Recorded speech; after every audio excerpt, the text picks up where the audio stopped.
Peter King is the editor of the MMQB.com. 20th year doing it weekly. Unbelievable work out of Peter King back here on the Rich Eisen Show. How are you, Peter? Rich, how are you? Hanging in there. Just sitting here in Washington, D.C. Place is filling up. We got the Rich Eisen Show here for a couple of days, so we got that. What are you doing? What are you doing in Washington? We are the inauguration of the studio at the AT&T Forum in Washington, D.C. So I'm planting the AT&T entertainment flag right here in the nation's capital. That's what I'm doing. Well, that is groovy. That is groovy. Good for you. Thank you, sir. Who's planting the flag in San Francisco? Is it Kyle Shanahan's gig? Is that what's going on? Looks like it's Kyle, and it looks like he's going to get the longest contract of any of these new coaches, at least 5 years. I think it was difficult if you're Jed York and you go around and try to convince coaches to take your job. I think that it's got to be tough because in the last 26 months, you've had 3 coaches and fired them all. So I think you then have to go to anybody who'd be interested in this job and say, A, you can rebuild the culture here, and B, we're going to give you a long time to do it, and C, we're not going to worry about the one-loss record until at least, say, the end of year 2 or year 3.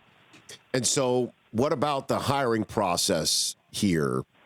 That is it possible that Shanahan could eventually say, you know what, I like what I'm doing here. I like Matt Ryan. I'm not really up for moving all the way across the country and starting fresh. Is that possible that something like that happens, Peter? I can't answer that question, Rich, because I don't know. I've not talked to either Shanahan or Jed York about this, so I don't know what their agreement or their conversations have been like. And, I would doubt that if we're at this stage, I would doubt that Shanahan's going to change his mind. But, we'll see. I think the key thing about this job is it has to be somebody with offensive, I think it's got to be somebody with offensive imagination who can take a quarterback, whoever that may be, and build your franchise around him. I think I remember, Rich, I don't know, either 2 or 3 years ago at the Super Bowl on one of the press days where Josh McDaniels was talking about his philosophy about the quarterback position.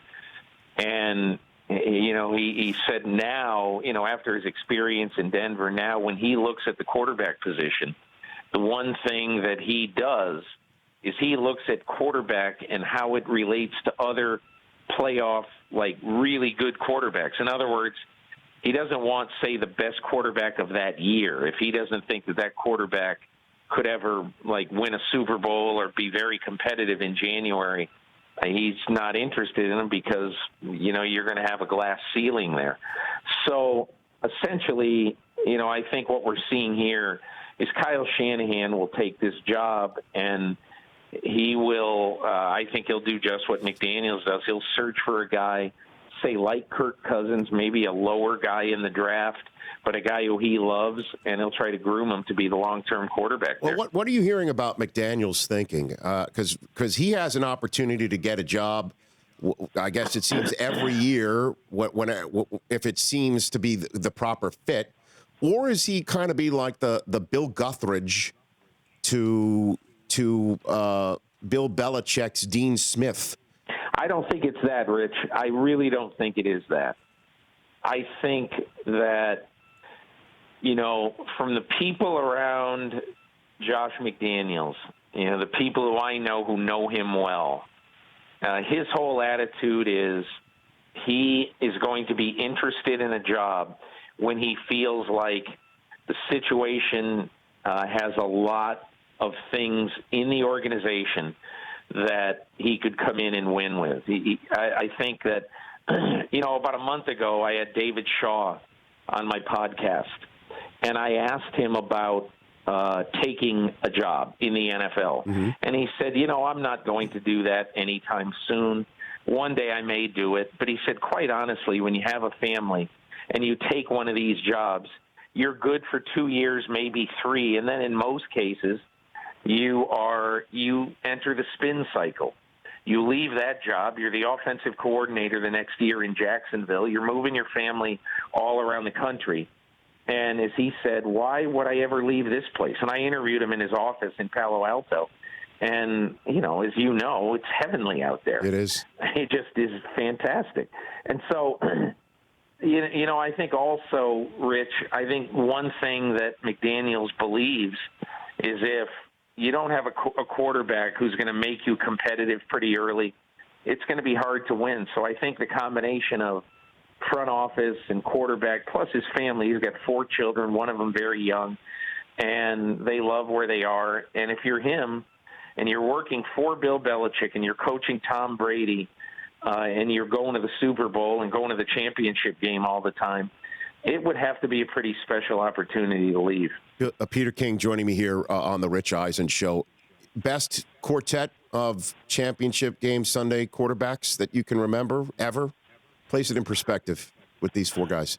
I mean, if you consider that one guy is a walk-in Hall of Famer, one guy is 90% there, Roethlisberger. Aaron Rodgers is 93% there.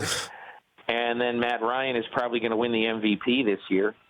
How could you have a better year? I mean, I don't know. I went back and looked. There's been a bunch of years where, you've got Brady and Manning and then maybe one quarterback from the NFC side that's great. But it's hard to imagine that there's been a better one than this. I probably should do that research, which I have not done. Because, I mean, obviously, the year that Montana and Marino met in the Super Bowl, well, there's 2 right there. And, those are the type of things you'd really need to do the research on. But it's hard to imagine that there would be a better year than this one with quarterbacks. Yeah, and then Rodgers playing as hot as he's playing right now, as well as Ryan is playing right now.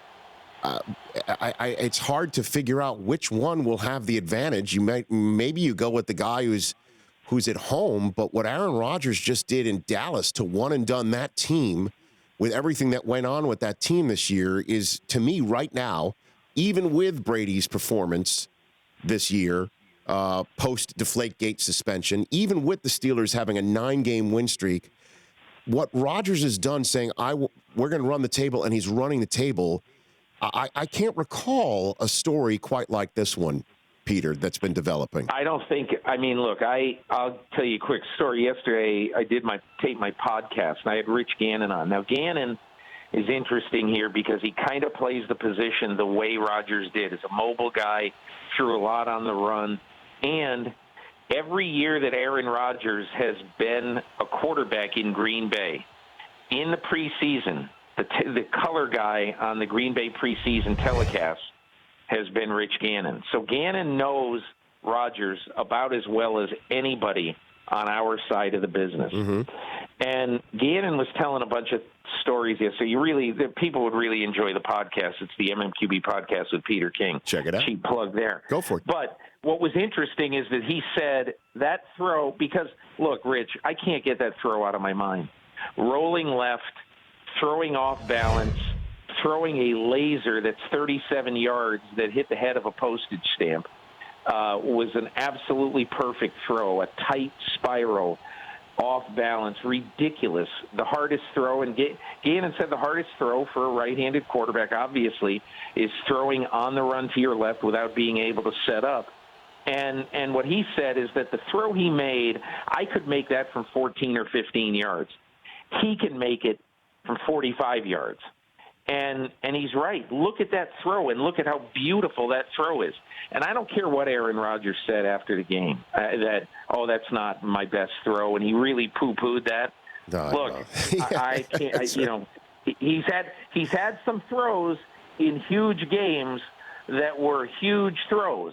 No question about it. I totally agree with him. However, the degree of difficulty on this throw, knowing that if he doesn't complete this, they go into overtime, and then it's a 50-50 proposition.